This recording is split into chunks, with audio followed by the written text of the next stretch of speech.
We're excited. This is our second in-person class. If you missed the first one, you can go onto the website. He's uploaded the PowerPoints. We didn't video that one, but today it's going to be videoed, so we'll be able to show that one. We've enjoyed kind of adding in-person on one and then doing Zoom, so our next one, look forward to that. Maybe some of you guys are new or not, but what we do is we like to get your name and email address, because then we can send you the links to the Zoom and then just the links to when we're having our next classes. And then we also do a door prize. We forgot the door prize, so whoever gets drawn to win the door prize, if you could just stay after, give us your address, and then Nathan will drop it off. Today is going to be on, it's I think it's really relevant with where we're at with our early warm spring, lack of water. So we're going to talk about drip irrigation and lawn sprinklers. I know he's going to kind of talk about how ways where you can save and conserve to where we're not wasting water, or ways that you can water things more efficiently to where it eliminates diseases and a bunch of other things like that. And then how we said last time, if you guys have any questions randomly throughout, you don't have to wait for that pause from Nathan. Just raise your hand. He's good to just interrupt or to stop what he's doing to answer your guys' questions. So more questions the merrier.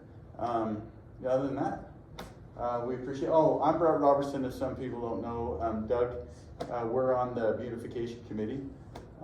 Nathan was on the beautification committee until work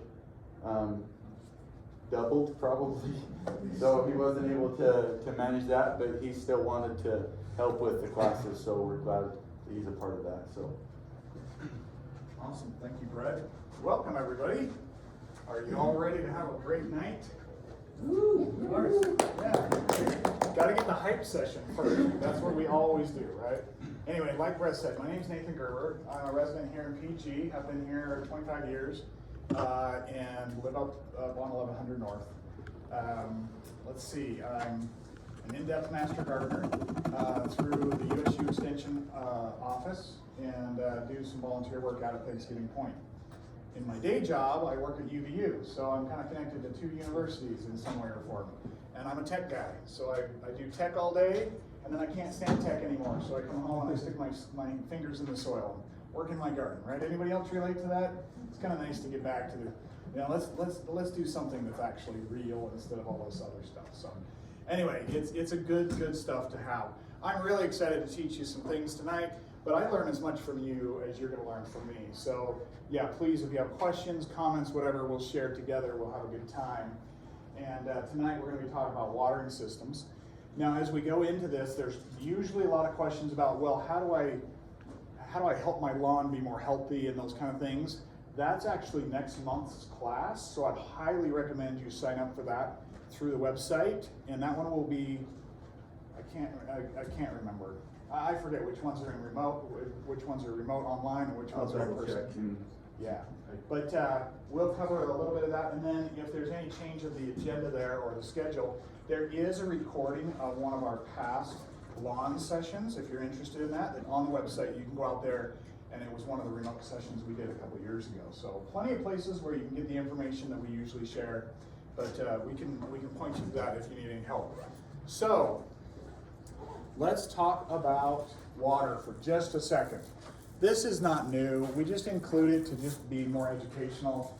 These are really some key statements here. Water is a resource, and it's a limited resource, right? It really doesn't matter how we look at it. Water cycles through our ecosystem, but it's a limited resource. And so we want to make sure that we're using it properly, that we're maximizing its efficiency. And it's not necessarily for cost or anything. It's really just to be good stewards of the resource we've given and work together as a community. So we always like to pitch that a little bit. So hopefully that's helpful. And we really like it when people come to classes like this, because it does mean you're looking for better ways to use water, and you can have any reason why that is. For me, when I first started studying this, it had nothing to do about water. It had to do with the fact I hate weeding. And when I use a sprinkler to water my garden, all I ever did was weed my garden. And so I started studying, going, how do I reduce the weeds? The very first thing I came across is don't overhead sprinkle water your garden. Go to a drip system. Then I learned about drip systems. And so it just kind of led me down this path. So it could be that. It could be my water bill is too high, one of my garden, and I just want to really maximize the money that I spend on water. That's another really good reason to learn. So all those reasons are good. Again, just some stats, and these I just pulled today. I wanted to make sure this was up to date. We are sitting at less than 50% normal precipitation this year. Yeah. I looked at it today too, 13%. Thank you. I was looking more of a general number, but thank you for that. It is the lowest. That's for Utah County. Okay, thank you. It's the lowest snowpack ever recorded since we've been keeping records. And you probably heard that, but if you look at the SNOTEL site, SNOTEL is the site where when they go up in the mountains and they measure the depth of snow, they track it on a graph, and you can go there at any time and see the graph. The graph shows here is really good years, and it drops off pretty quickly because we're a desert state. And then here are average years, and then here are low years, and this year went like this and then went like this. It's sitting clear down here, well away from everything else. Do we know if that means we won't get secondary water this year? Or? No, I checked with the city. We're still planning on secondary water. And I know this sounds funny, but it is the way it works. This year, we're probably going to be okay because we have enough in reserve. We have reservoirs and things like that. But if we have another dry year, next year is going to be, we're going to be in serious trouble. And so what we're trying to do is kind of preach, hey, let's conserve now for later, just in case. So some of those kind of things. We are almost 60% of the entire state is what's in what's called extreme drought. So just, that's pretty sad. And here's the other piece, which is a true stat that about 90% of all the plant problems that we as master gardeners are asked to come out and, hey, can you come take a look at my lawn, tell me what's going on with my plants? Guess what? About 90% of them is miswatering problems. And typically it's too much water. Like we'll see things like, the snails are eating my plants like crazy. How can I stop that? Turn down the water. I've got diseases and fungus growing on some of my plants. How do I turn down the water? It literally is just, let's bring it down a little bit. And it won't solve everything, but it really does help. And our current water use in Utah is about 240 gallons a day per person. That's a lot of water in a desert state. We are one of the fastest growing states in the US, and we are the second driest state in the nation. So there's just some stats that don't quite equal each other, right? We are a desert state. So this is a great resource. You can go to slowtheflow.org if you want to get to this, or you can use this URL down here.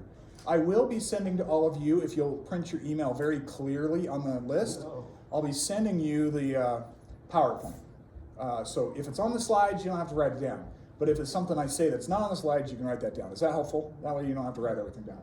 But this conservewater.utah.gov is really good. And the weekly lawn watering guide is this. This is what it shows. This is accurate as of this week. You can see April 17th, 24th. It said, hold off watering. And everyone's like, but my lawn is brown. It's dying.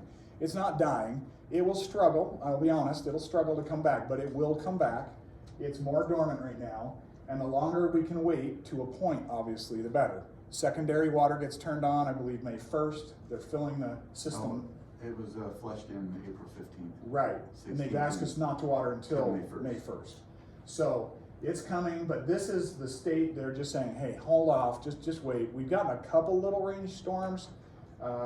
If you've got really bad dry spots where you're like, I don't know if it's gonna come back, use a hose, give it a little drink, but don't like sprinkle everything, right? Because that's gonna take a lot more water. Yes? What about newly planted trees? Yes, now newly planted plants, you're gonna have to give them a drink of water. My wife and I, we planted some roses recently and some other shrubs and those kinds of things. I have 2 brand new fruit trees.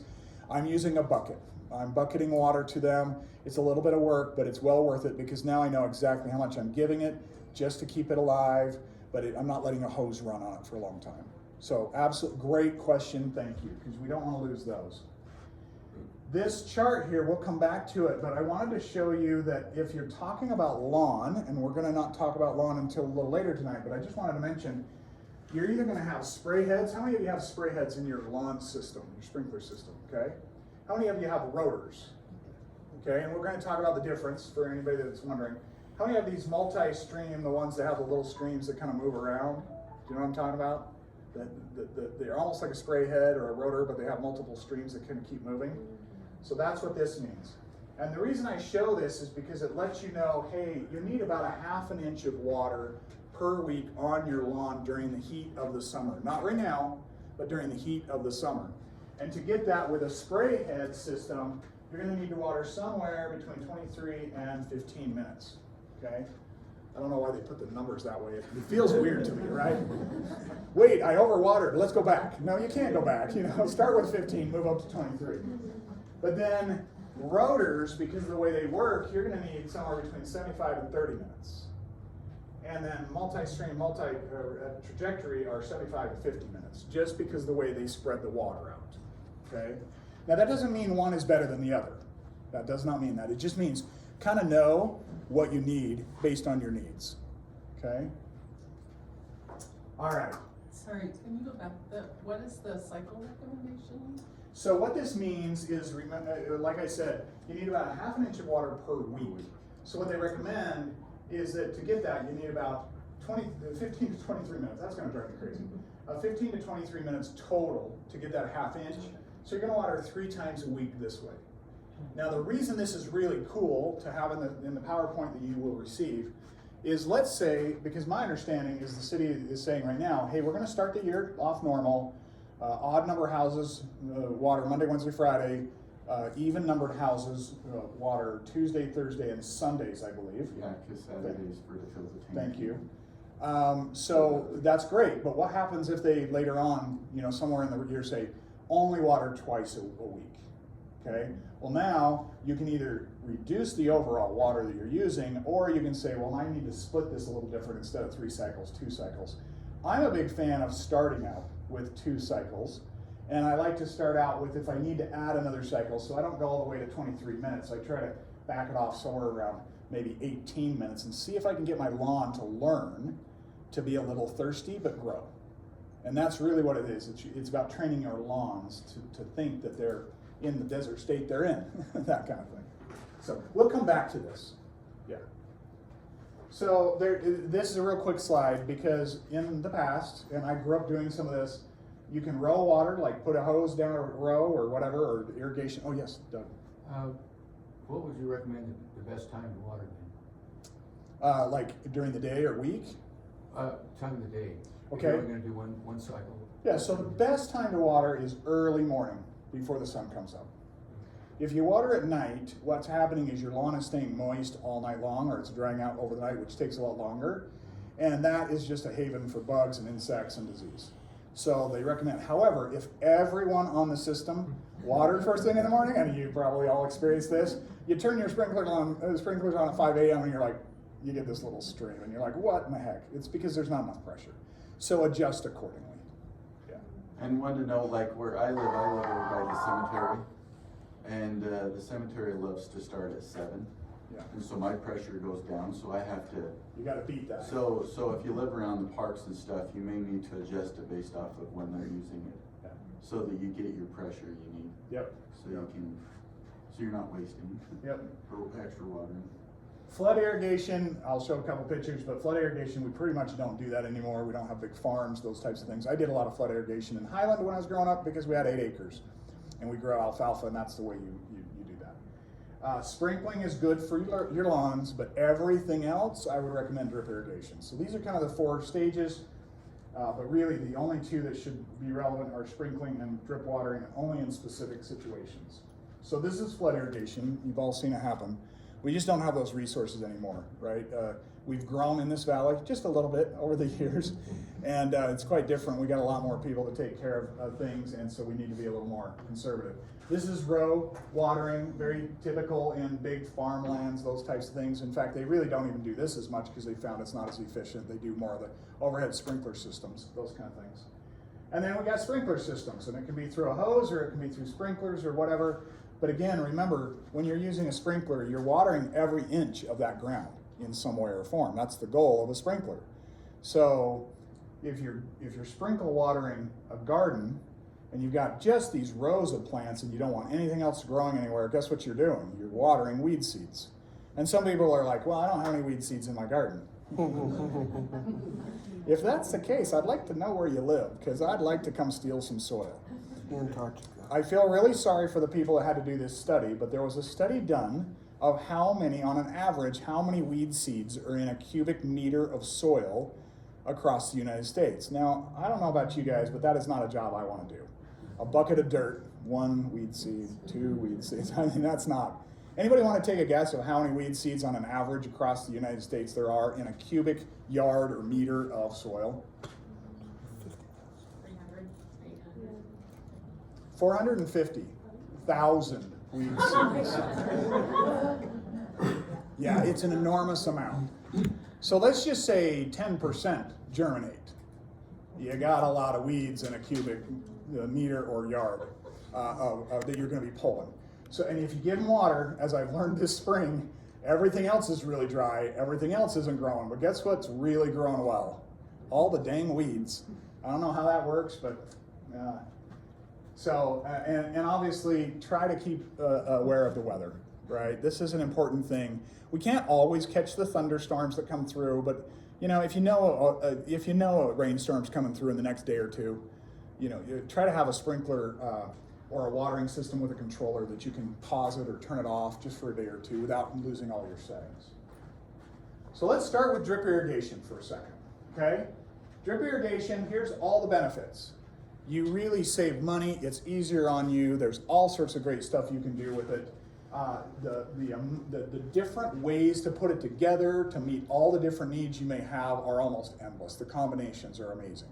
They've done a really good job of making things available. And it really does save you money in the long run in water use and also a lot of energy and effort. I have found, I have a garden plot that's about 25 by 29, so just under 30 by 30. And I do drip irrigation there. And on a weekly basis, once I get the yard started, right now it's got a few weeds in it because it's spring, right? Everything germinates with, if you even look at it with a glass of water in your hand, it germinates. So I've got a few weeds, but once I get my garden going, I spend maybe 15 minutes a week weeding my garden. So that's a lot of reduced work, and I'm really lazy, so I don't like to weed. I like to pick food and eat food. That's why I grow a garden. So that's what I want to spend my time doing. So a lot of benefits here, really good for the ecosystem, really good for our resources, but also just good on your wallet and on your back, right? You don't have to weed so much. So I took this picture a few years ago. This is my kids working on our drip system. Now you can see they're not grown adults, okay? Pretty young kids. They took care of our drip system at this age. I taught them how, and they just did it. It's really easy. My daughter, who's now 20, she said, you know, it's kind of like putting Tinker Toys or Lego blocks together. Now, Tinker Toys really date me. I'm sorry if that makes everybody go, man, how old is this guy? But Lego blocks, I mean, you build things, you plug them together. It's pretty cool, it's fun, and you can do all sorts of things. So they got really good at it. They could fix it, they could repair it, they could water things. It really, once you learn how, it's not too complex, okay? And we've been doing this for centuries. This is a drawing I thought was really, really cool that showed, look, they didn't have pressurized systems, but they created their own drip system like this with some old hoses or whatever and a couple of buckets. And that's how they made it. They created just enough pressure to let it drip through that, slowly through that hose.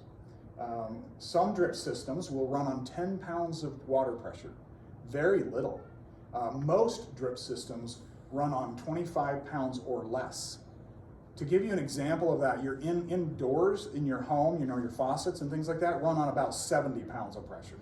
So almost 3 times as much as a drip system. So pretty efficient, but really worth doing, okay? Now there's some different solutions when it comes to drip systems, and they can go, we're gonna start with the most inexpensive and easy, but they don't last really long, but they're really easy to get started. And then we're gonna kind of move our way through to things that might cost a little bit more. I won't even say expensive, but a little bit more, but will last for years. So you only have to put them in once, and then just keep maintenance on them. So the first one we're gonna cover is soaker hose, and then we're gonna work through a couple of these other things here. The key about a drip system is not only will it put the water right where the plants need it, you know, near the plant or where the roots are gonna need it, but if you were to flood or sprinkle irrigate, we do that, we sprinkle irrigate with our lawn. Anybody know how far a ½ inch will kind of soak down through your soil? And, you know, if you do a ½ inch through a week, how far down that water will go? Any ideas? Yeah, not very far, right? It might go 4 inches if you're lucky, if you've got really good topsoil. Most of us have what we love to refer to as clay. We love the clay, right? No, we don't. We don't love the clay. My parents lived out in Lehigh, and they had pure sand in their soil, and it drove them almost as crazy because you couldn't give it enough water because the water would just go through it. But if you've got clay soil, it doesn't go quite as deep as sand soil. But the key about it is, notice where the emitter is. It's right in the center of each of those. And as it drips, the clay doesn't absorb the water as fast, so it goes a little bit more wide. So we don't have to put the emitters very close. One emitter will water quite a little distance. It won't go quite as deep, but it'll do well. The loam is the best one because it kind of balances the two, and then the sand just goes straight down. So you got to be a little careful there.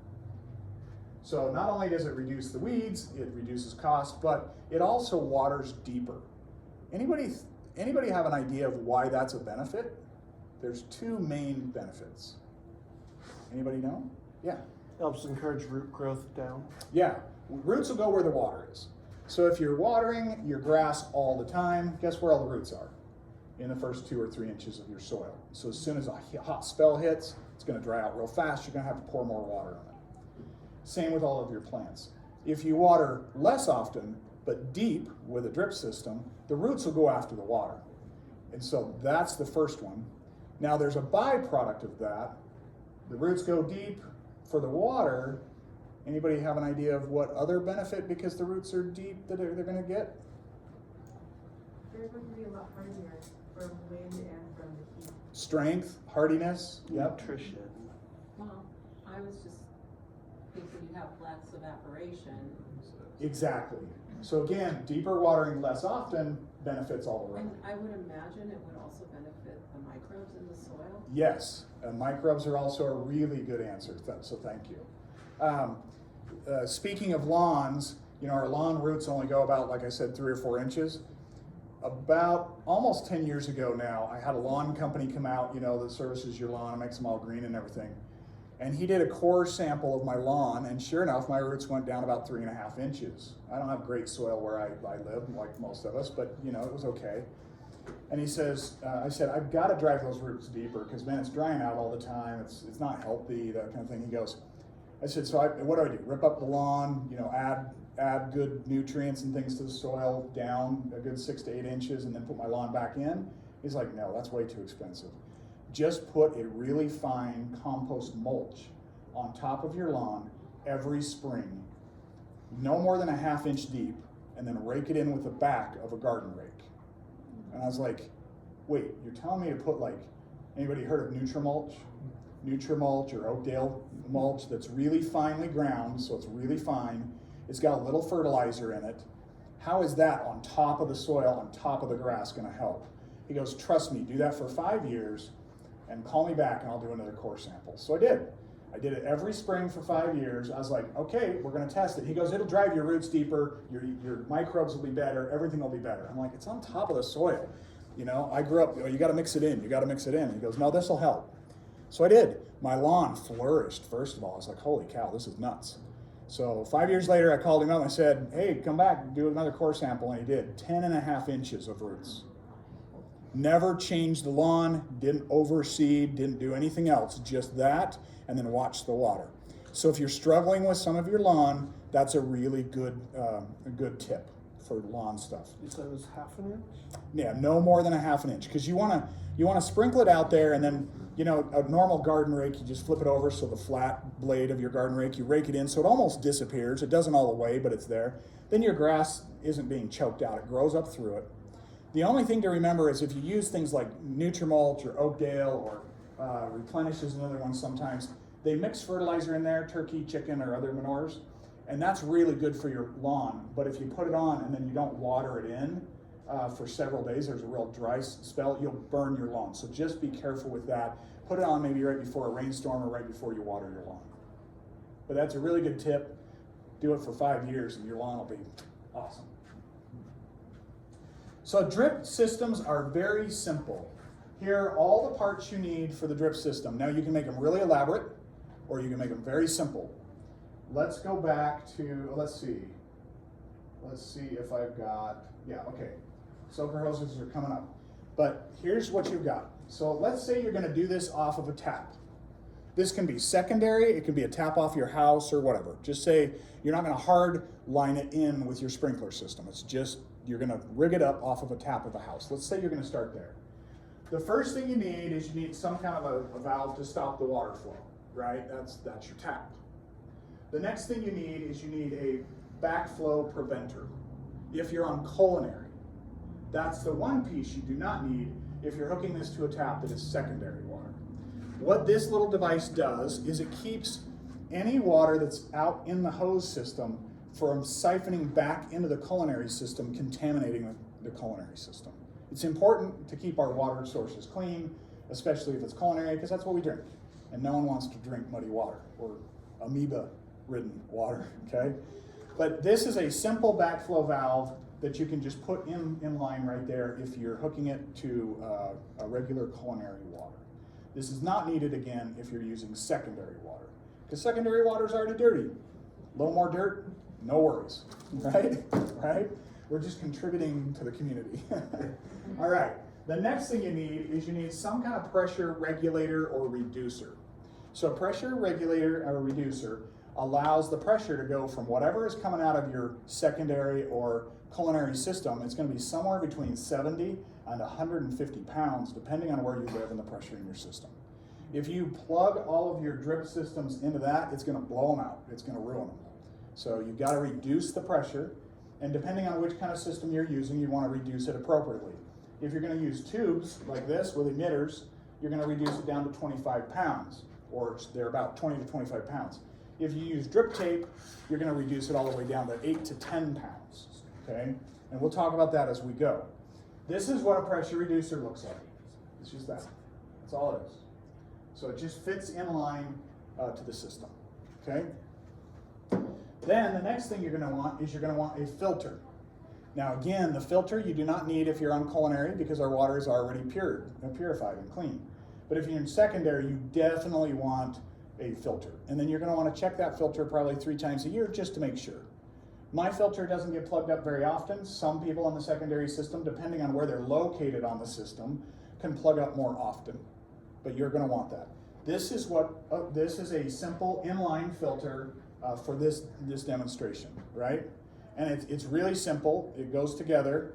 And what's nice is once it's in, you just screw this top off, and your filter sits right there. You can use a toothbrush under your sink faucet, scrub it both sides, clean it off, put it back in, and you're good to go. And that filter will last for years if you maintain it right. Yes, question in the back. So at our place, there's a filter at where the secondary water comes to the house. Do you still need to put another one here? I recommend it. So I also have a filter right where the source comes in, and that catches the big things. But that's only probably a 300 micron filter. This one is a pretty standard 100 micron. And when you look at all these little emitters, these little drip holes and emitters and things, it's pretty small. And so you can imagine the sediment's going to build up in them pretty quickly. So you want to keep anything out of them that you can. So do you want to test that right after the filter that's already there? No, I usually have the filter when I first see the source coming in the house. So I have a big filter there in that green box, right? With my valve to shut it off so I control that, not the city. They control their side, I control mine. And then I run that source line to wherever I have my valve boxes or whatever. And then I have my valve for flower beds. And then just on the other side of that valve box, I filter it there. Because your valves aren't going to plug up with 300 micron type things. That rough filter down at the source is going to be fine for that. But it's your drip systems, so I do that right before it goes into the tubing. Does that help? Does that answer that question? Perfect. So this is specific for like a tube, not necessarily a hose? Yes, Okay. yeah, so, no, it's good. These are great questions, because I rattle this stuff off pretty quick. I've been doing this a lot. I want to make sure it's clear, because once you understand it, you're like, oh yeah, this is actually pretty simple to do, but understanding the principles are a little tough. And then right after that, you're going to want to either have a tube adapter to connect to tubing like this, or you're going to just leave it and you can screw on a drip hose of some sort, a hose itself, like the soaker hose. So let's talk about how this all goes together. So here's my pressure reducer. This is going to be a little bit backwards because of the way this was manufactured, right? Flow goes this way. So I put the water in, it filters. I put I got to put my backflow preventer there. Okay, I won't take it out of the packaging, but backflow preventer there, then filter, then pressure reducer right here, and then my hose adapter, or my tube adapter, and I'm ready to plug tubing in there, ready to go. So that is as quick as it is. It takes 3 or 4 parts and you're ready to go. If you were going to attach like one of those controller systems that have a timer on it to the system, would it be like before Yeah. the filter or after, or how would that Great work? question, Drew. So what I would do is if you're gonna run it off a tap like this, there are timers that you can buy that are hose ready, hose adapter ready. So it's got little connectors to it, and you screw it on the hose first. So that's where your timer sits. Okay. And then you turn on your water source, and the timer keeps everything shut off. You program your timer. It's really easy. It's either solar driven, battery driven, or you can plug it in depending on what you need. Then put all this stuff there, and you can program it to turn on, and then it runs through your drip system from there. And so if it has 2 outlets, you need a pressure regulator and a filter on both of them. then. Yeah, so typically because of our pressure being as high as it is, coming out of a tap, 70 pounds, and we're reducing to what? 20 to 25, I like to get a Y splitter, and I'll do my timer, then I'll do then I will do the filter, and I'll do the filter, then I'll do a Y splitter, then I'll put a pressure regulator on both, so that they're both getting full pressure. But now I can run 2 regulated lines off of 1 timer, 1 filter. It's just cheaper. Okay. Yeah. Because I'm not only a lazy gardener, but I'm a cheap gardener. So there you go. Yeah. Can you put this valve just on, like your sprinkler system that's coming up, it's not Yes. hooked to a sprinkler? So you can think about this exactly the same way as you can turn a sprinkler head into this. Just do all of that right off the top of a sprinkler. Now the only problem is if that sprinkler is running on the same zone as watering your lawn, when the lawn kicks onto water and you're only watering 20 minutes on that zone, you're only going to have 20 minutes of drip line running to your plants. That's probably not enough. So again, now you've got to think about what zones, how often does it run? Do I need to separate How them? long do you need a drip system going at a time? We'll get into emitter lengths, Uh-huh. but you're going to want to give, plants. If you're doing established plants, I think a really good starting point is to give them 1 gallon of water once a week. That's it. Make them thirsty. Make the roots go to the water. And if you'll do that, you kind of train your plants to be more resilient. Now, not all of them can do that, and you have to up. But that's going to take typically, depending on the emitters you have, that's typically going to take about an hour to give them that water. An hour a week or an hour of watering? An hour of watering per week, which will give them about a gallon of water on a 1 gallon per hour emitter. We'll get into that in just a second. Yeah, it gets a little confusing, but we'll get into that. But it's a great question. If I don't answer that here in about 10 minutes, you raise your hand again. So from the filter that's coming where your water enters your system in that green box. Yeah. Do I need to have a pressure regulator on my drip lines or whatever I'm using after that? Yeah, so I just do the filter at the main box, Mhm. and then I run close to where I'm gonna start my drip systems, whether it's through a sprinkler valve or others, and that's where I do the pressure regulators and the filters. Before it goes into the valve or after it goes? I do it after it goes through the valve, if you're doing sprinkler valves. Okay. Yeah. Were all the pressure regulator valves the same, regulated down to the same pressure? No. So you want to make sure when you buy them that you read about them or you find out what pressure is this regulated to. This one right here actually says right on it 20 psi. Yeah, so when I was doing drip tape in my garden, I had to actually look around because not everybody carries an 8 to 10 pound pressure regulator. And a few of the stores I'd asked, they were like, what are you doing? Trying to, make a sippy straw out of it? No, I'm trying to water my garden. So, yeah. Great questions though. Okay, we're gonna keep going, but these are great questions, keep them going. Is this making sense or is it confusing? Are we okay? Okay, good, thank you. Because this we can get kind of turned around on it, and I don't want to. I want to make sure that we get everything that you need. Okay. Then the last thing, so you put in your drip tubing, your drip hose or whatever, you have emitters, we'll talk about emitters in a second. And then obviously you need to cap the end in some way or form. Yes? Sorry, I do have a dumb question. No dumb questions in the room. Okay, on the drawing there, the filter is upside down and you were holding it going up ways. Does it matter if it's down or up? Because mine are like up. Yeah, up is great because you can take this off and get to the filter easy. However, this is a great question. If this line is pressurized, like you turned the water off, but you have no release valve anywhere where you can let the pressure out, you're going to start unscrewing this and water's going to hit you in the face, right? That's what this cap on the end is for. So you can use it almost like a bottle pressure release, or whatever. So if you know there's pressure in there, before you start trying to release the big cap, you just release this and you hear a hissing or you get some water gurgling out of there until there's no pressure. Then you tighten that back down and remove it. So otherwise you're going to get a mouthful of secondary water, which is tasty, but yeah.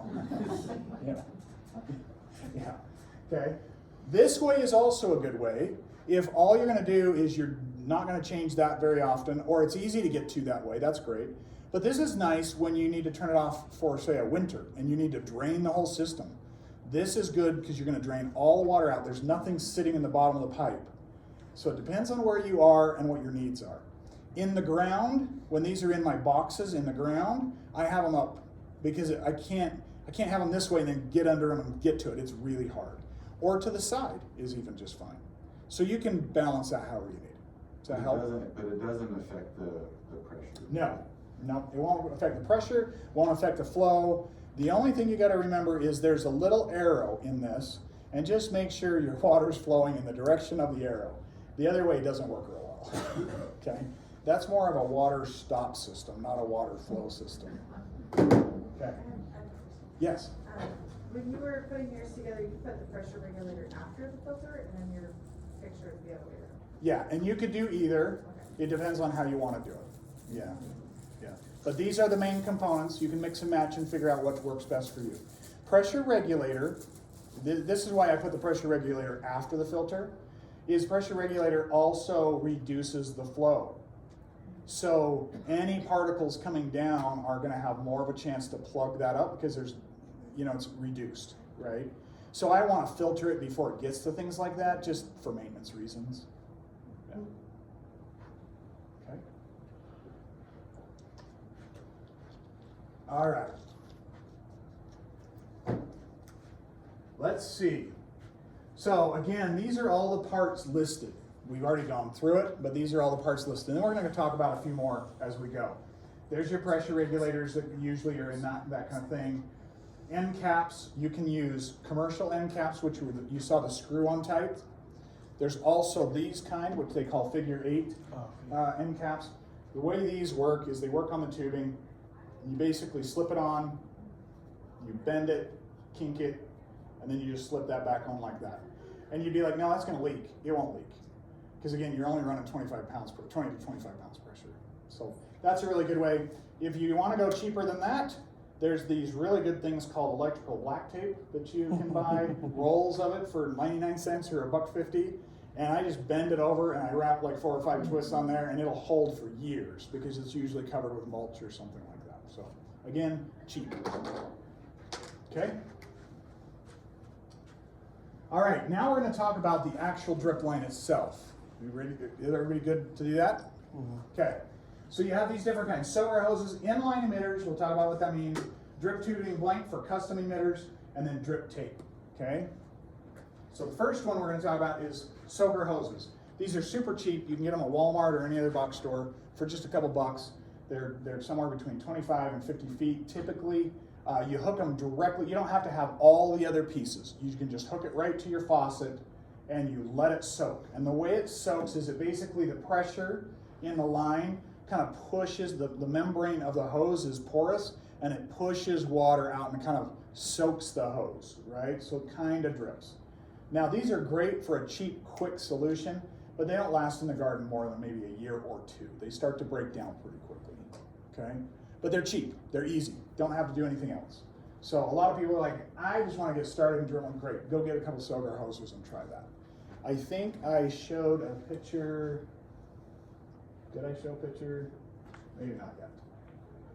Let's see if I can find it. I need to know my presentation a little bit more. There's my picture right after the presentation slide. Duh. Okay.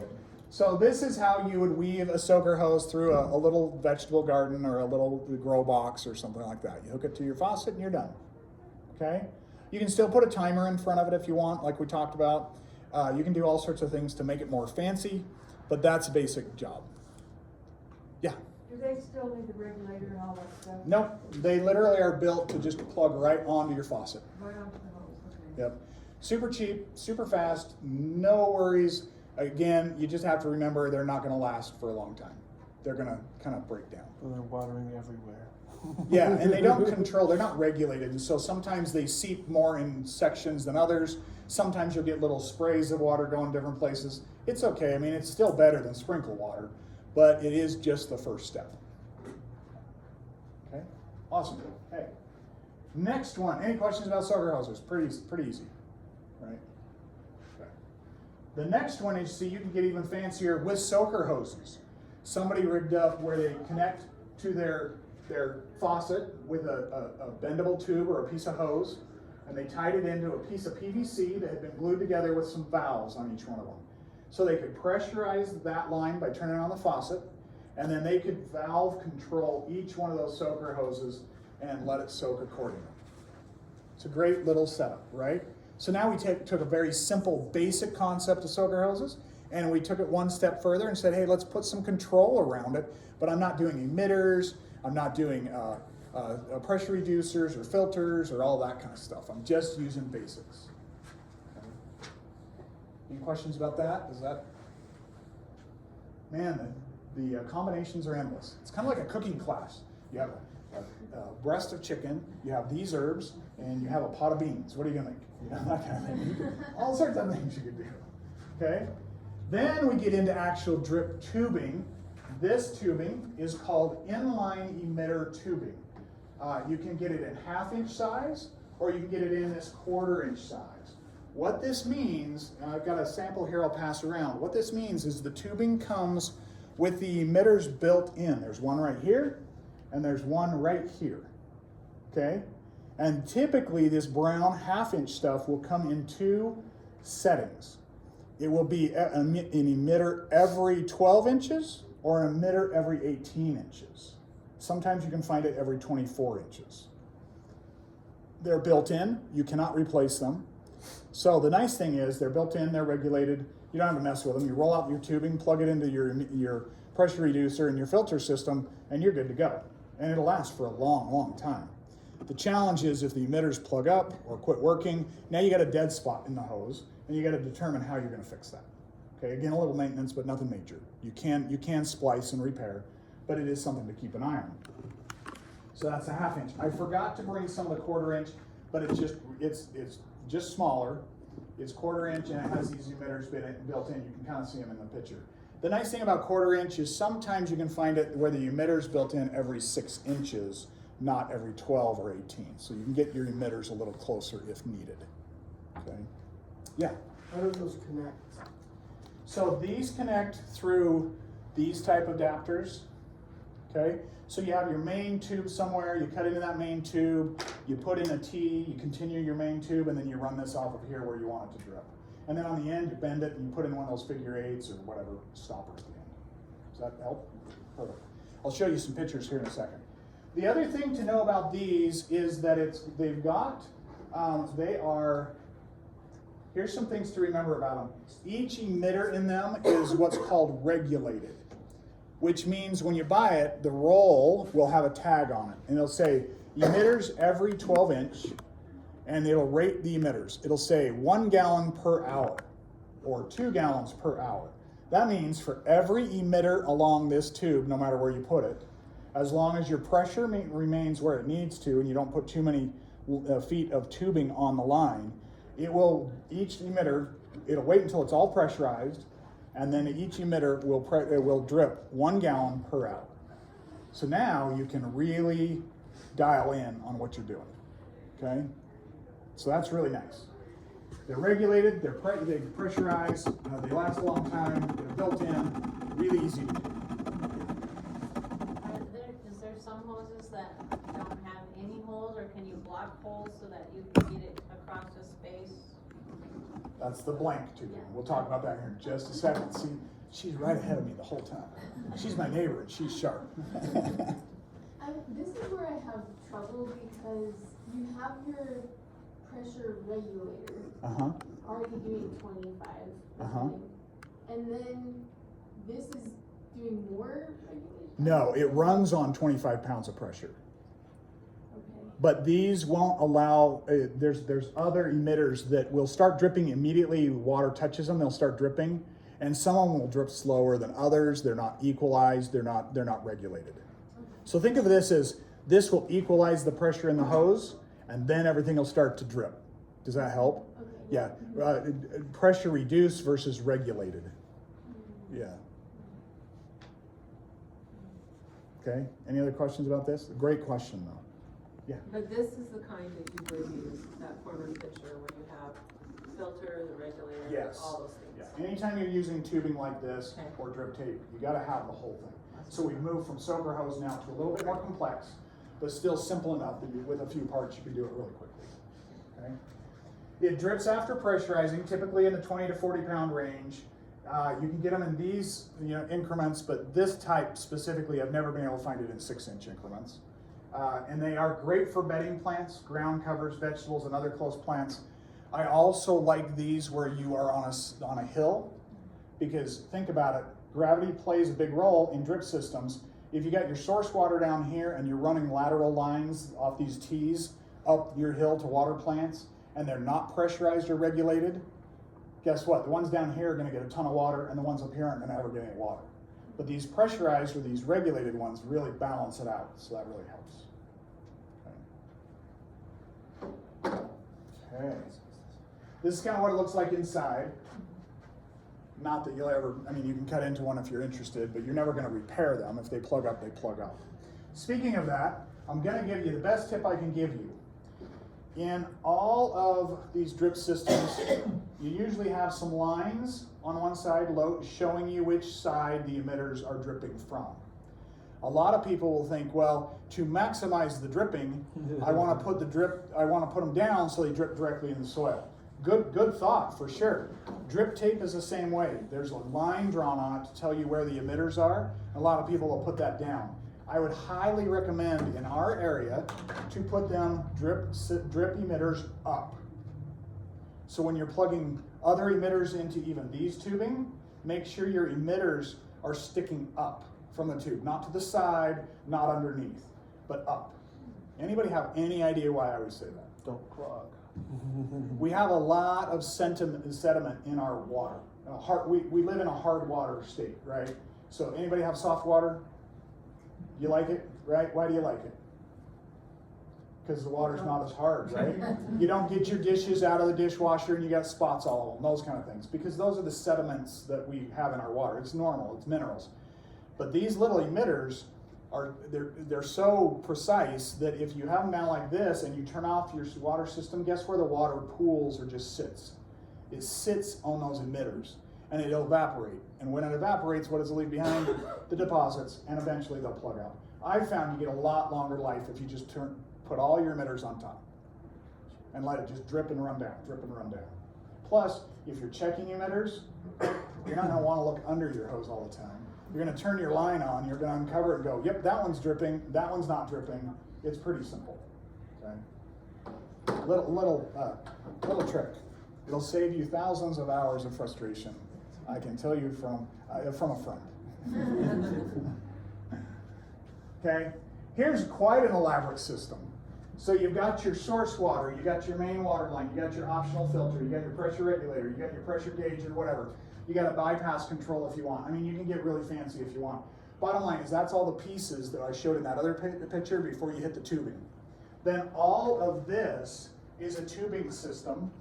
And what they've realized is man, the length of these tubes that we have so many emitters dripping all at the same time, 25 pounds pressure can't keep up with that many emitters dripping. Does that make sense? Yeah. So then they put it in zones on a single source.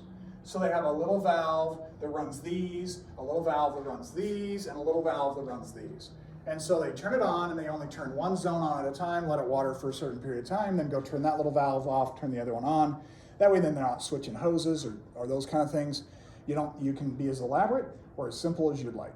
But these are just ideas of how you can really kind of plug these ideas together and make it work to your needs, okay? And they've got pieces of this system, and you can buy them almost anywhere. You can mix and match. You can get all sorts of things and really come up with some really creative ways to do this. So is your zone control valve, is that automated or is that manual? In this picture, it could be automated because this is just a drawing, but I've done this kind of a thing before, and it's just a little manual valve. So you actually need to be aware of when your stuff is watering and Yeah. go out and change it. Yep, or you can make it have the source and have those automated like on a program. So I'm gonna have this one water, and then it's gonna shut off, and then this one's gonna water, and then shut off, and then this one's gonna water. Yeah, timers. Yep. Some of us aren't home. Yeah, no, exactly. I actually have all mine tied to a beehive. The beehive Timer. controllers. Yeah.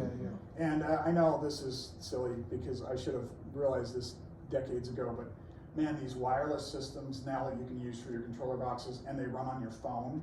So if I see a big storm coming in, and I was like, I didn't put on a rain delay, boop, it's on a rain delay. I can do it from anywhere. I can do it from across the country. It's really nice. So that's what I like to do, and I do have a lot of mine automated. So here's a couple ideas and just some layouts.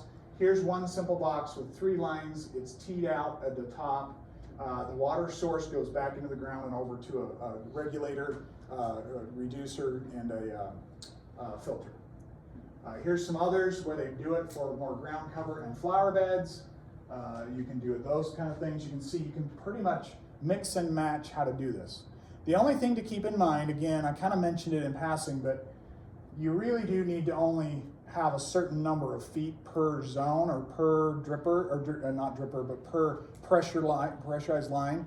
Control it with valves or other things, because eventually you're going to have just too many drippers or emitters on there to run the system efficiently. So when you start to buy some of this stuff, I'd recommend that you buy at a reputable source. You can ask them the question, hey, how many of these could I run off my pressurized line? They'll ask you, well, what's your water pressure? And then they can tell you. Okay. Yeah.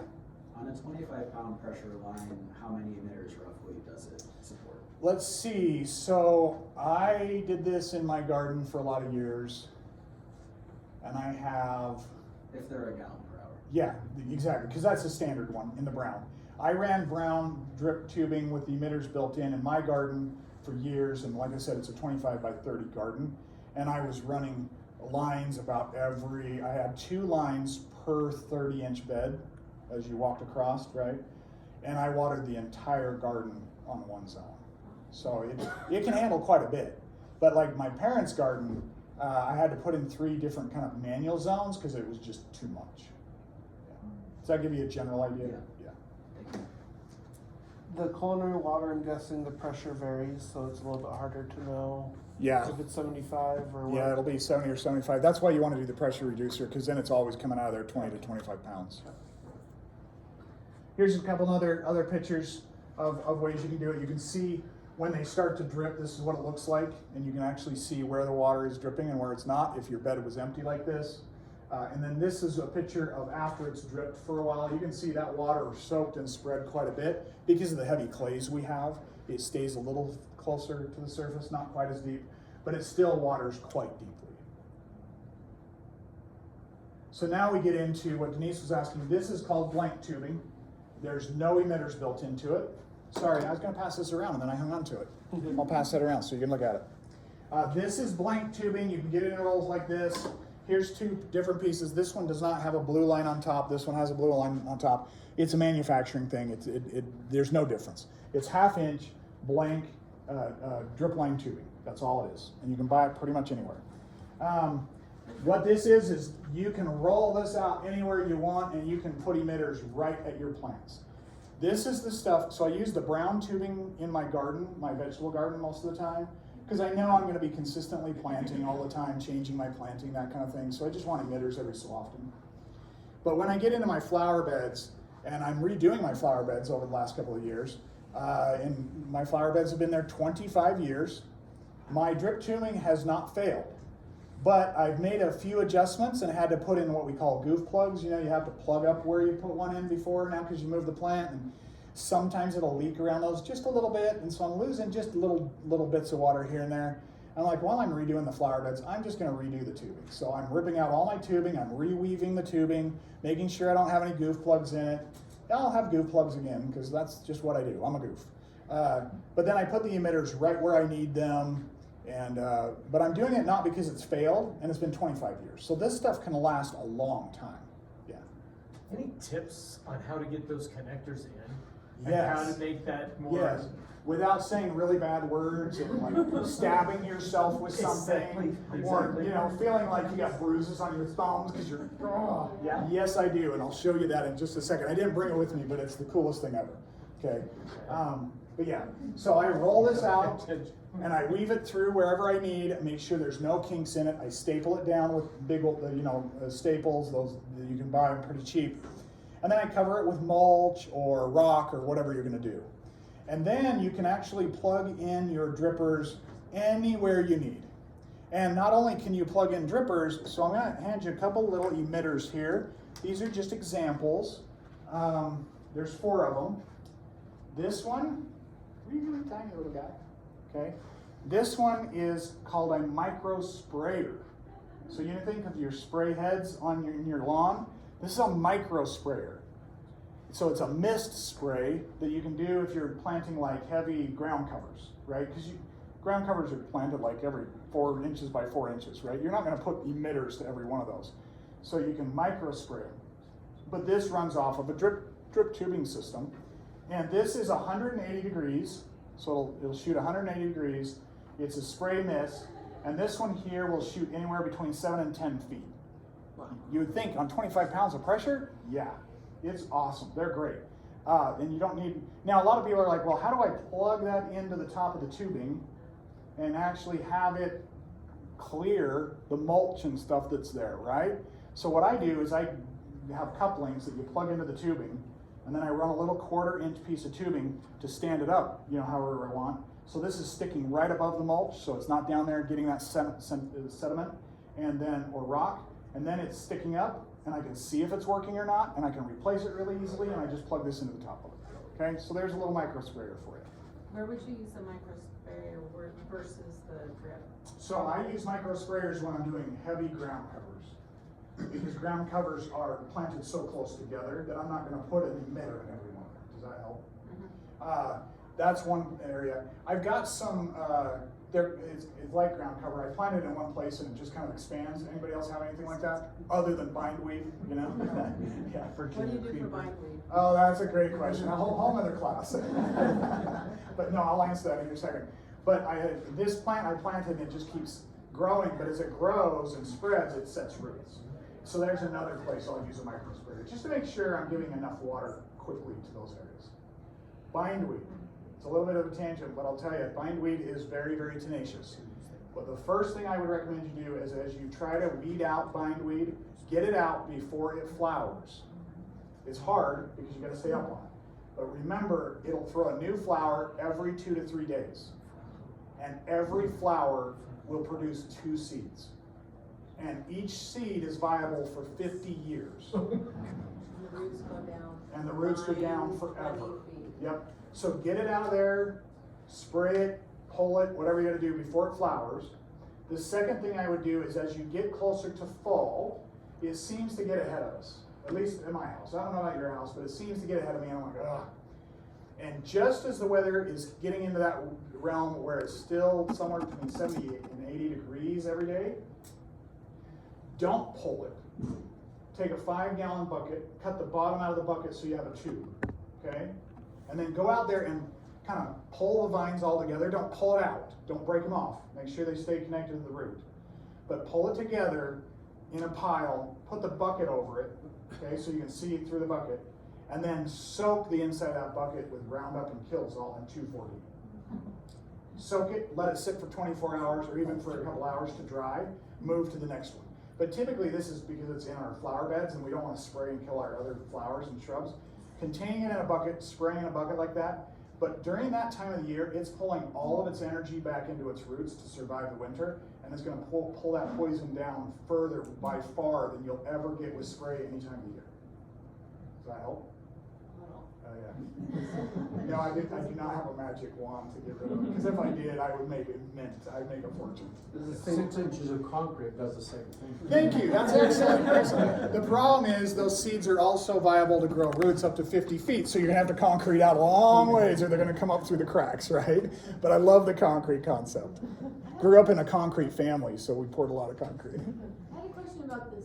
What is it called again? Micro emitter or micro spray. You said it goes out 7 to 10 feet? Yeah, it'll spray kind of an arc. Think of a spray in your lawn. You know how it covers an area? Yeah. It'll cover 180 degrees wide, and up to a radius of 7 to 10 feet. What if you don't want it to go that far? You can get them that'll spray smaller. Yeah, they come in all sorts of different ratings. Yep, great questions actually. Now here's another micro sprayer, a little bigger. See the blue head? Same exact micro sprayer, 180 degrees, sprays out to 7 to 10 feet. She asked a really good question. You can either buy a static one where it just is set. You can't do anything about it. Or you can buy this one, which has a little dial on it right here. And you can turn it up or turn it down to the maximum that it does. I'll pay you the $20 for giving me that lead in there later. It attaches the same way. You plug it into the system with a little 1/4-inch piece of line, and you have it sticking up 3 or 4 inches so you can see it. But you can dial it in exactly where you want it. This is the cool stuff, right? It's like, oh yeah, I can get really creative. Question here and then here, and I think one over there. So in my garden last year, I set it up with the lines where it has no emitters built in, and I used that tool to punch in the holes, and I ran the little tubes to these guys that are on spikes. Yeah. Would you say that kind of defeats the purpose of drip watering though? Because now I'm spraying the whole garden. In a garden, yes. This I would use in a flower bed for a really, really dense ground cover, like I said, or really close plantings. But in the garden, I would go back to a drip system where you have like every 6 inches or so. Okay, makes sense. Yeah, great question. There was a question here. Sorry. So these emitters don't go in the brown tube, they only go in the black. You can put them in the brown tube, but the minute you start plugging into a regulated drip tube, you're kind of violating the regulation of that tubing, so they won't maybe drip the way they're supposed to. Yeah, these are all now for the black. This is where you use the black tubing, and I'm talking too much, or my machine likes to sleep. Or I'm out of power. Give me just a second. Sorry, I thought this might happen. Why not all the above? My laptop works like I do. The battery wears down really fast and then it goes to sleep.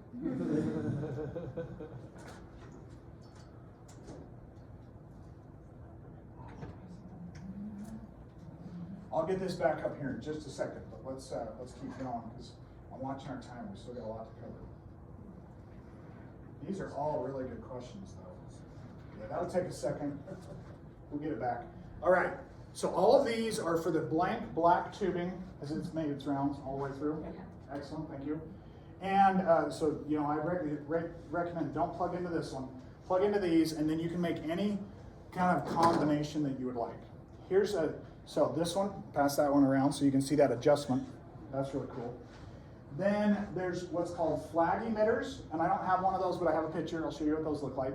And then these are called barrel emitters, or this one's called bug, and this one's called a pressure regulated one.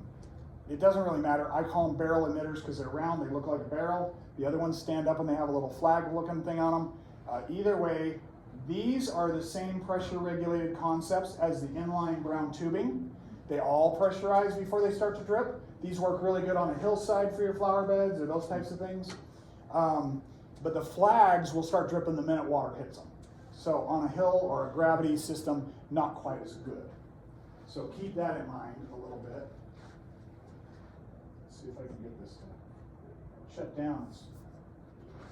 When my battery goes dead, it takes a minute to shut everything down. I have one more question, Yeah. sorry. No. When you said ground cover, would that include like if you did a bunch of wildflowers?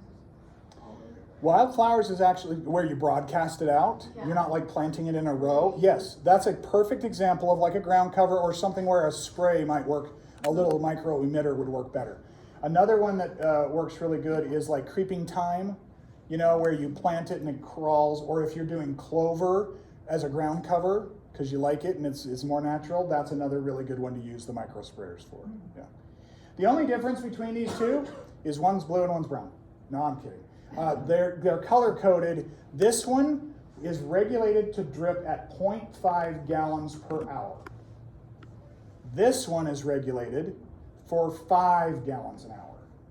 So you can get them all, you can go all the way to 1/4 gallon per hour, all the way up to almost 10 gallons per hour on one emitter.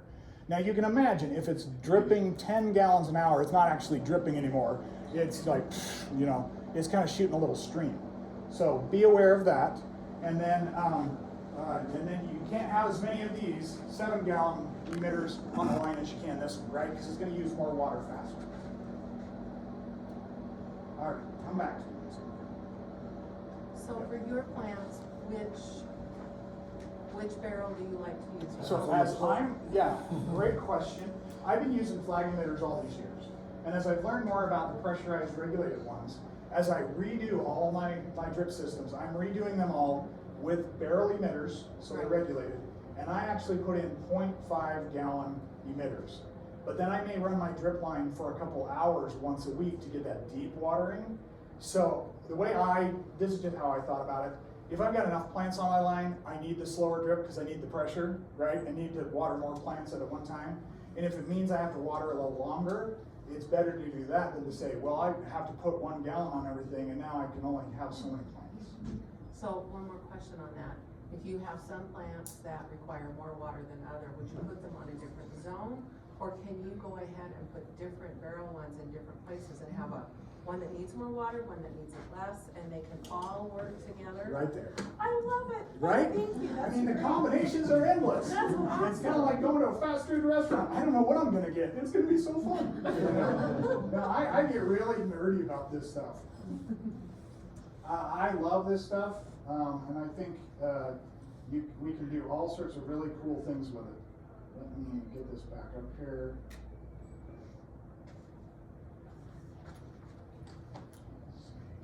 While you're pulling that back up, Nathan, if you did have to run water clear across the yard from your valve and then do a drip system, is it better to do it like on a regular hose or on just a blank hose without any holes in it until you get to the other side of the yard? Or what's the best way to like transport water to where you actually want to start dripping? Yeah, let me catch up here, Drew. Can we just have a second? For sure. Great question, though. That's where we were, right? Is that where we were? Okay. What was your question again? You've got part of the drip system over here. Yeah, so like if my, valve is kind of by the back of my house, but I want to water the grapevine that's in the corner of my yard, clear across the yard, what's the best way for me to get the water from the valve to my grapevine? So the easiest way is you put in your pressure reducer and everything, and you just run blank tubing all the way around, and then start your emitters there. And that would last better and be longer than just a regular garden hose and then You could do a regular garden hose, but I think in the weather this will actually last longer than a garden hose. Yeah, because it's rated to stay out in the weather. Yeah, right. And that's the other problem. Yeah. Terry. So, these things are bound up pretty tight. Yeah. And you try to stretch them out nice and straight. Yep. Yes. And they don't stay where you want them to. So you use the staples, but then they still try to curl it. Yep. Do they eventually? So what we're teaching after this at 8:30 is a yoga class of how to unroll it and really get it all the way flat. So I just want to make sure, stay tuned, it's a great class. No, I'm kidding. So what I usually do, to be very honest with you, if I know I'm going to do this, I'll go out and I'll cut the bindings or undo the tape, right? And I will stretch it out as much as I can, and I will weight it down with bricks on each end or whatever overnight. And then the sun will heat it up and it'll go flat real fast. But in the moment, when you're trying to work with it, oh my gosh, it is like, what in the world did they make this stuff out of, you know? Springs, it won't give.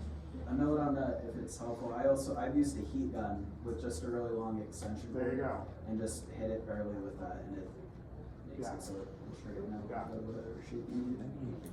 Yeah, great points there. Thank you for that question, Terry. All right. So this is what's called a flag emitter. So the barrel ones I passed around, this is a flag emitter. And the color coding, this one here says, no, that's just a 18 liters per hour. Yeah. So then you gotta do a little conversion, right? How many liters in a gallon? Nobody knows. Anybody seen that video from SNL? Love that. Anyway, fun stuff. Did I pass these around? No, these are barrel emitters. I don't think I passed those around. Okay. These are flag emitters. Same exact thing as the barrel. They're about the same size. They come in all sorts of different ratings. They just aren't regulated. They don't all pressurize first before they drip. So you can use flag. They're cheaper. They're a little cheaper. Still do a great job. Okay. Here is a very sophisticated drip system for a ground, an area. Notice they've mentioned a ground cover in this area, so use these kinds of things. Over here, there's some trees. Your question about how can I have trees and shrubs on the same thing if I want to water my trees 4 gallons once a week, but I only want my shrubs to get 1 gallon once a week. You can get 4-gallon emitters and mix them with 2-gallon emitters or 1-gallon emitters and let the system run. Just keep your pressure up. And then if you have an area that has, like your clover or whatever, can you then put the Those little- sprayers? Yep.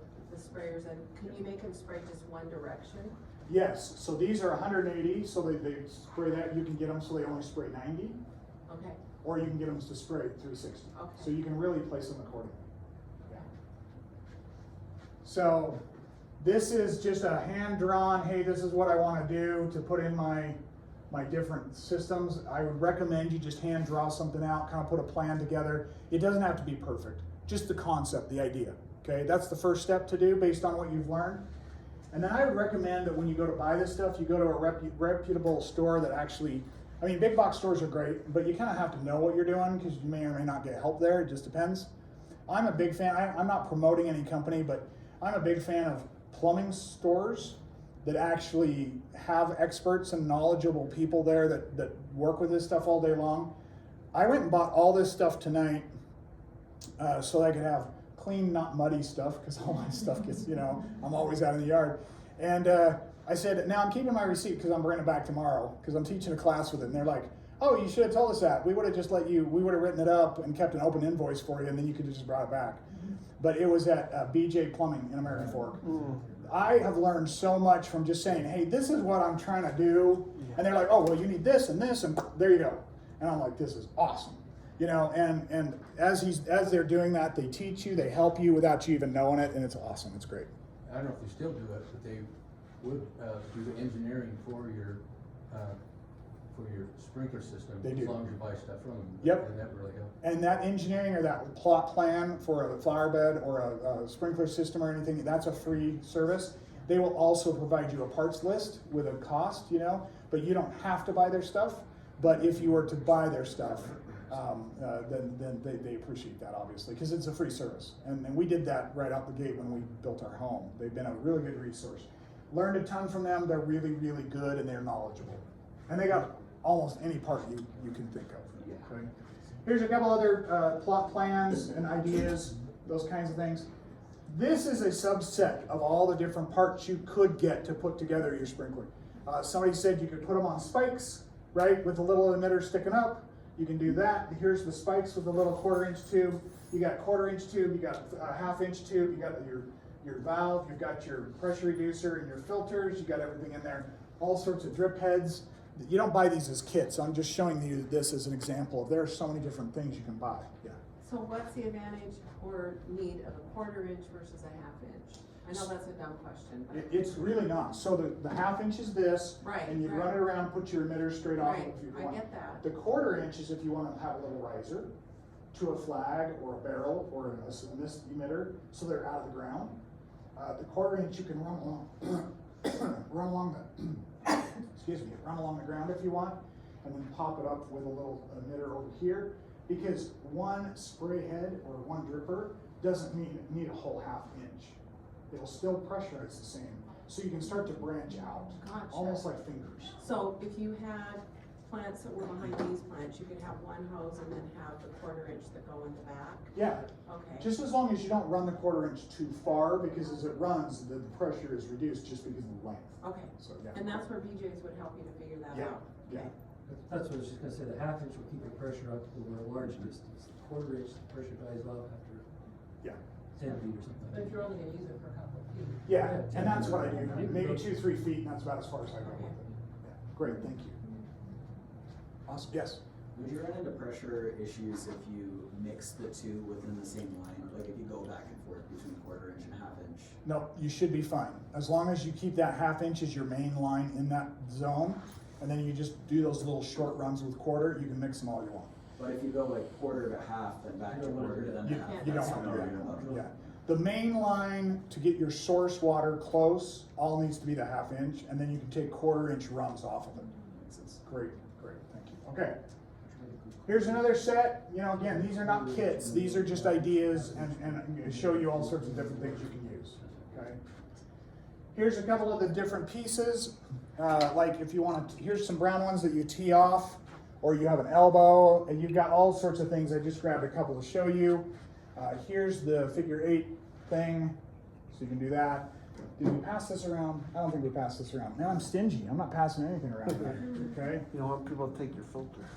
If you have to cut into your line because of a, you know, not that you would ever do it, but I cut through it with a shovel on a fairly regular basis. And I'm like, dang it, I did it again. I just use a coupling and patch it, and it seals it right off. Okay. And that's an example of a stake right there to stake it down, to keep it from rising. Here's a couple ideas. See, you can plug the barrel right in, or you can run these little 1/4 inch runs off of it to get it up out of the ground a little bit. When you use a coupling or even the things, you have to like put that glue or anything on it? Nope, Just like you just push it in. It seals They're it? barbs. Yeah, they've got that barb connection. Okay. So it seals off. Pressure pushes in, so Gotcha. If we were running 70 pounds of pressure, it would leak. But in It would 20, roll off. yeah. Yeah. So all sorts of things here that you can use, great things. Okay, you asked the question, how do you poke it? Right there. Do you have one of these? I do. I was talking more about the corners or the tees, trying to get that Oh. 1/2 inch over those couplers. Yeah. I would recommend, if that's really a challenge, I'm gonna go back to this gentleman's comment about using a heat gun. Yeah. You can literally just heat it up a little bit, very carefully. A hair dryer works great. You don't need a lot of heat. But just a little bit of heat will stretch it or let it stretch, and then it just slides right on. Are you using the Home Depot, the black with the blue? Cause I hate those connectors where the barbs are so much easier to. Yeah, so it depends on if you got the barbed ones you're pushing them in. Yeah, I'm using the brown ones like you Yeah. just showed. If you wanna have a really fun time, is instead of using PVC for your sprinkler system in the ground, use what's called poly pipe. Poly pipe is the size of PVC, so 3/4 or an inch in diameter, but it's like tubing, and you roll it out. You don't have to do angles and everything, you roll it out. But then you've got barbed connectors to connect them, and if you think drip tubing is hard to push those in, oh my gosh. Is that funny pipe? No, it's called poly pipe. Okay. Yeah, funny pipe, you run from your main sprinkler line like a PVC to your sprinkler head to give some flexibility. That's a great system too. Barrel versus flag. These are different ones. Different colors mean different emitter rates of water. Sorry, I'm going really long here, but there's so much good stuff. You can do stakes. Have it see down here where it comes off with a 1/4 inch, and you run it for a foot or so, and then you have this little mister on top. That's an idea. And you can do combinations galore with this stuff. You've got bubblers you can put in. These take a lot of your water pressure out. So if you're gonna use bubblers like this, I would recommend you put them in like your sprinkler head systems where you got a lot of pressure. I wouldn't recommend putting bubblers in with your drip lines. You're gonna lose too much of your pressure because it pushes so much water so quickly. Okay. These are extensions for tubing. So you plug these on top, and then you've got all these little outlets that push out the water in 1/4 inch lines. I don't use these too much because these are really to retrofit PVC systems to drip systems. But if you've got that need, again, just go ask a place like BJ Plumbing. This is what I gotta do, what do you recommend? Man, they'll have a solution. It's pretty cool how they do it. Drip tape, I'm gonna pass this around. This is exactly the same thing as drip tubing, but this is drip tape. The emitters are built in every 6 inches. You gotta really look carefully because you can't really see them, but they're these little slits. There are these little slits right between the 2 blue lines every 6 inches. You gotta look really carefully for them all. It's called drip tape. It runs on 8 to 10 pounds of pressure. The only difference with this is when you set it all up and you turn on your drip system, you can't water for just an hour. These drip so slowly to get really deep that you gotta run these for about 6 hours to get efficient water to your vegetables in your garden. I would not use this in any flower beds. This is something I use in my garden right now. I just needed a place to show people how to use it. If you're interested, let me know. You can come see what I do. But I water my garden for about 6 hours. But believe it or not, even in that 6 hour drip, I'm not giving it a ton of water, right? Because this drips super slow, it goes super deep, and really drives those. But you'd only use it in a vegetable garden, okay? Yeah. Out of curiosity, how deep does that go? Well, for my vegetable garden, it's perfect because when I say super deep, it's all relative, right? Right. If you've got a tree, how far do you want the water to go? Pretty far. Feet. Yeah. When I say pretty deep, this might go 12 inches. But the reason why 12 inches is important in that 6 hours is because that's where the roots of all my vegetables are, right? No matter what vegetables I'm growing. Gotcha. Okay. That's Yeah. So anyway, easy, it's really cheap. This is like 6 cents a foot. It's nothing. I mean, you can replace this all the time. This is my garden. Here's some examples of my drip tape in action. It's just some examples to show you some different things. I have another filter on it because these are so fine. These little emitters in here are so fine. So I have a really fine micron filter on those. And that's how you plug it together, believe it or not. So you poke a hole. So this is that normal drip tubing, right, that we've been talking about with an elbow, and then I just cap it off. I poke a hole right here with a 16-penny nail, and then I run a 1/4 inch tube line in there, and you would think, well, you're just sliding a tube inside of a tube, it's gonna leak. It doesn't leak, because you're only running on 8 to 10 pounds of pressure. So these are just some pictures of what it looks like. All right. So I think we beat the tar out of drip systems, right? I know our time is short, but I do want to get into sprinklers just really briefly. Everybody got another 5 minutes or so? Are we okay? Okay. Sorry, if you need to leave, feel free to. So, oh yeah, I like this. This is a pretty statement.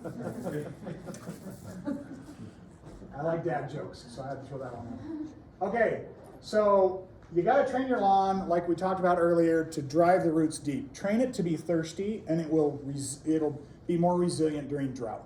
That's really the bottom line, okay? So less watering, deeper watering, less often. So we showed this. I think we talked through this. Any questions about this? Are we good? Okay. Now, this is about currently what I understand the city's regulations are. However, it's 3 times a week for us to water lawns and our gardens and things, but that may change. So currently right now from May to the end of June, this is what it will be. Okay. But based off of where we're at with what's left over, the city may come out and may just go down to 2 times instead of 3. Yeah. So what I would recommend is this bottom one right here, is if we know that's probably coming, maybe not, but it's a good thing to be a little conservative. Start with 2 times a week as we start watering our lawns here in about a week. But train your lawn to be thirsty and drive its roots early in the spring, because it'll drive faster than it will during the heat of the summer.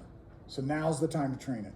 Then if we are reduced later on, you're already watering that schedule and your lawn will survive a lot better. So that's my suggestion. Keep in mind again, sprayers will put out somewhere between 0.1 gallon per minute, this is for lawn sprayers, to 5.2 gallons per minute per sprayer. And rotors will put out 0.5 gallons per minute to 85 gallons per minute per sprayer. That's a lot of water, okay? But because they move like this, they need that to cover, right? Sprays are constant all the time in one location. Don't overspray into flower beds or grow beds or on the concrete. Adjust as needed. Fine tuning is key for conservation, those kind of things. Pick the right sprinkler for the right thing. Now, if you're interested to know how much water you're using, you can literally look on your spray heads and figure it out. You can take the number of heads you have on a zone, the flow rate, and the flow rate is usually like on these. This is just a thing popped on the top with the different spray nozzles you can put in it, so you can adjust this, right? So you can put in one's like 2.5 gallons per minute, one's a 3 gallon per minute, so you can adjust accordingly, right? So it's very adjustable. This is a rotor, and it's easy to do. But you can calculate the flow rate times the number of minutes that you have on and the number of heads, and it's going to tell you how much water you're using on that zone each time you water. And that will equal the number of gallons per watering session. For instance, if you got 9 heads and they're only providing 1 gallon per minute, and that's about a 10-foot spray. That's these kind of heads right here that go on top of these, right? And you can adjust these to whatever you want. 10 feet times 20 minutes, you're using 158 gallons of water in 20 minutes on one zone with 9 heads. Compared to, you got 7 rotors running at 3.7 gallons per minute. That's a 30-foot spray. And in some cases, you do need those rotors to really reach, right? For 40 minutes, because you need longer to water, you're using 1,036 gallons per minute or per hour. So things change, right? And it's just nice to know. You don't have to do these calculations, but it's kind of nice to know. The other thing to know about the sprinklers is you want to plan your sprinklers. This isn't as easy if they're already established, but you can test your sprinklers and see if you've got this. This is what's called double coverage. Anybody know what double coverage is? Anybody want to say what it is in 15 seconds? Each sprinkler should sprinkle clear to the other sprinkler. Exactly, thank you. So this sprinkler head should reach to this sprinkler head should reach to this sprinkler head and to that one, and this one should reach to this sprinkler head. That way then, every inch of your grass or your lawn is being covered by 2 spray heads, so it gets better coverage. So you don't have dry spots, okay? So the way they figure this out is they diagram out, okay, you got a sprinkler here, it'll reach out this far, they draw an arc. Then you got a sprinkler here, and they draw an arc. You got one in the middle, and they draw a 360 because it's watering all the way around, and so on and so on. Now, can you tell me where their dry spots are going to be, or where their wet spots are going to be? Can you see it? It's right in the diamond. Yeah, it shows really nicely, okay? This one here only waters to here. This one here only waters to here. This one here only waters to here. So this corner could end up being dry. Same up there, same right there, same over here and here and here. Not to say it'll be dry, it depends on a lot of factors. But that right there starts to show you, okay, because they didn't actually reach spray head to spray head or rotor to rotor, you're probably going to fight some dry spots in this design a little bit. Not terribly, it's not bad, but you probably are, okay? And that's what we don't want to do. We water and we get dry spots and we're like, now what do? I got to turn up the water. And you don't need to water everything, you just need to give those dry spots. But it's really hard to correct once it's in. The other thing to consider with sprinklers is make sure that your controller is the right kind for what you're trying to accomplish. And I get a question about this all the time of, well, what's the best controller? It depends on your need. It's kind of like when I'm teaching about tomatoes, people will say, well, what's the best tomato to grow? The one you like the best. The one that fits your needs. If you're going to do a lot of canning, you need a certain type of tomato. If you just want fresh eating, a certain type of tomato. If you just want to grow on your patio, a different type of tomato, and so on and so on. Same with controllers. If you want just a steady one that you just set and forget, that's one kind of controller. If you want to make sure that you can adjust through the seasons and have different programs and different settings, and you're going to maybe flex for water, rainy days, those kind of things, high humidity days, you're going to need a different kind of controller. If you want to be able to control it from your phone no matter where you are, that's a different kind of controller, okay? So there is not one that's best, but some of the questions to ask when buying a controller are these, okay? And the nice thing about it is if you have a controller and you're like, I don't really like the controller I have, I don't really know how to use it, you know, I've set it once and that's all I've ever done, and I just turn it on in the spring and I just let it run, and I'd really like to get a little more efficient, then go to a place like a plumbing store where you can really talk to somebody about what different controllers do you have, ask these questions, and you can find the right one. I just converted in the last few years over to, like I said, the Beehive one, not because I'm a huge fan of that brand, but because it gave me the features that I was looking for to be able to control it literally from anywhere as long as my phone was with me, which is really nice. And there's some for that, I don't know what the website is, but the conservation website, where that you can get a rebate and get like Yes, $50 off. conservewater.utah.gov or something like that, yeah. And I gave that URL earlier, same place. Yeah, they got a link there. Yeah, you can get rebates, all sorts of good things. A great example of where I use this is I had some people coming in and pouring a fairly large driveway for me last year. I was at work, they started pouring, all of a sudden I get this call, hey, could you turn off your sprinklers? It's running down the gutter, and they were replacing the approach, and it was ruining their brand new fresh concrete, and I was like, yeah, I pulled out my phone, okay, did it shut off? Yeah, thanks, okay. Otherwise, I would have been like, I'll see you in 20 minutes because I got to drive all the way back to home. So, yeah. Yeah, so you just really ask these kind of questions. This one is a really important one in my opinion. You don't need a doctorate degree to program them. Some of them it seems like you do. But you really do want one that's easy, because if you really want to be conscientious about the amount of water you use, you're probably going to reprogram this on a little bit of a regular basis. So. Make it easy on yourself. All right, I whipped through that really fast. I want to be aware of time, but if you have a couple questions before we do the door prize drawing, let's answer some questions. Yeah. You mentioned yours was, you had a drip system that was 25 years old or something. So in the winter time, I'm guessing you don't roll it all up. What do you do to take care of it during the winter? So the nice thing about these tubes is, again, if your emitters are sticking up, as the water kind of settles, all the water is going to be in the tube, right? And people are like, well, it's going to freeze and break. These tubes are built to expand up to 25%, and water only expands 10% when it freezes. So I very, very seldom will get a freeze and a split. Sometimes I will if it's really like it's in a swale and it's full of water. The only time I've really had a problem is if the emitters themselves stay full of water, and they're hard plastic and they'll crack. But then it's easy. You pop out the emitter, put it in. Good question. So I am in apartment and I want to have a pot. Yeah. So I have those couple of great big growing pot is a different class.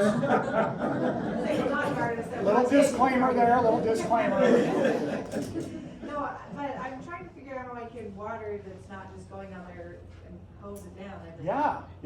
day. So can I like set up a drip line so that it's in a circle? Yes. Okay. So what we did, we got the same thing. So we got land to plant everything else, but my wife wanted these big flower pots on the patio. Right. And she's like, I gotta water them like twice a day because they bake in the sun, right? And she's like, I'm tired of this. And she's like, I'm never doing flowers again. I said, well, give me a second. So we actually rigged up a drip line off the tap with a pressure regulator and a timer. And I run the main black tubing along the bottom of the pots, kind of around where they need to be or whatever, kind of out of the way. And then I plug in with a 1/4-inch line and run it up and pop it right into the pot with 2 drip heads. So I split it and it's 2 drip heads in the pot. And then I just set the timer to say water twice a day for like half an hour. And it gives it a half a gallon of water or a 1/4 of a gallon of water, depending on your drippers. And she doesn't have to go out there and water them anymore. So you can totally do that. Yeah, but yeah, I'll let you know when we're teaching the other class. Have you ever heard of the oil pot, the terracotta pot that you dig a hole and the water kind of seeps out of it? Yeah. Think about that. Yes, so terracotta pots, the kind of the tannish brown ones, that's actually how they're made, is to absorb, it's a clay-based kind of thing, they absorb the water, and they'll let some breathing happen, but it's really about absorbing water and then releasing that water back in the soil as it dries out, right? So those are really good. You can bury them in the ground if you want to lift whatever you've planted in the winter and bring it indoors. That's a good thing to do. The other thing that I've noticed, and Temple Square, by the way, does this is a little trick they do, is, you know, they're huge, big planter pots that are just gorgeous all the time. If you've ever been up there, you know what I'm talking about. We did a tour with the gardeners, and I was like, we were all asking, how in the world? I mean, ours dry out. They look terrible in the middle of the summer, and they're like, oh, there's a little trick. We're like, okay, what do you do? And they go, just go over to the pot and then pull the plants back from the edge and look at the edge of the pot. And we pulled them back, and it was a pot in a pot. So they take the terracotta pots, they plant everything in the terracotta pots, and then they slide them inside their decorative pots, and it's just big enough to fit them in there. It creates an insulation layer, and then those terracotta pots soak up the water from the pots and then release it during the day, so there's a much more even watering, but it's not evaporating nearly as fast. So that pot within a pot is probably better than like in the ground. So I hope that helps. Does that answer your question? Yeah. Awesome. Other questions? Thoughts? Rebuttals? I'll even take dad jokes. Okay. Has this, I went way long and I apologize. Has this been helpful? Yes, thank you. There was so much to cover tonight. I'm like, I don't know how I'm going to do this, but we'll get through it. You make house calls. Believe it or not, I do. Some of you in the room know. All right, where'd Brett go? He left. All right, well, I was going to have him give us, okay, let's see, who can give me a random number between 1 and 25? 17. 17. 1, 2, 3, 4, 5, 6, 7, 8, 9, 10, 11, 12, 13, 14, 15, 16, 17. Kate Thomas. Congratulations, you get a door prize. Don't hesitate to connect with me or send me your home address and my email, either one, so that I can drop off to it. Okay? All right, another number between 1 and 25. 1. I'm gonna go to the back of the list. Back of the list. Sorry, Drew. Cindy Law. Awesome. All right. So Cindy, congratulations. It's nothing major, but it's a little door prize. Thank you for coming. I'll stick around as I'm packing up if you have questions. Thanks for sticking with me. It's a long class, but man, such good information. Happy to answer your emails. Might take me a minute. I get a couple. But happy to do so. And thanks, and join us for our other classes, remote and in person this year. It's going to be a great year, so thank you.